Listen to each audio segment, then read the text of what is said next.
এই মুহূর্তে দর্শক বন্ধুগণ, আপনারা জানেন যে বাংলার পর ত্রিপুরার দিকে আমরা একটু নজর দিতেই হচ্ছে।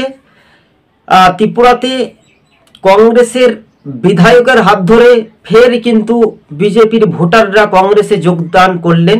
সরাসরি 300 জনেরও প্রায় বলাই যেতে পারে। তো এবার কৈলাসহরের যিনি বিধায়ক, কংগ্রেসের দাপটে নেতা বসিয়ান কংগ্রেসের প্রাক্তন প্রদেশ সভাপতি বীরজিৎ সিনহার হাত ধরে এই সংখ্যাটা আগামী দিন আরও বাড়তে পারে। এছাড়াও মাল চন্দ্র রায়দের মতো হেভিওয়েট নেতারাই কংগ্রেসের আগামী দিনে ভরসা। কিন্তু মন্ত্রী সুশান্ত চৌধুরী কিছুদিন আগে পূর্বে তিনি বলেছিলেন যে বিজেপির নেতৃত্বতে একটা দ্বন্দ্বমণ্ডলের সঙ্গে প্রাক্তনের।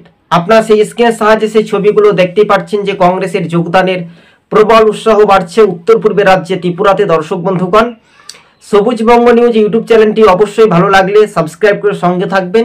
কার্যত যারা বিজেপিতে গিয়েছিল তারা পুনরায় কংগ্রেসে ফিরে আসছে, কেননা এইভাবে একটা যোগদানে একটা লেনদেন বলা যেতে পারে। যে ভোটাররা একসময় কংগ্রেস করতো, তারা বিজেপিতে গিয়েছিল, সেই ভোটাররা যদি পুনরায় কংগ্রেসে উজ্জীবিত হয়ে ফিরে আসতেই কিন্তু আরও একটা রাজনৈতিক মহলে ঝটকা দেখা গেল।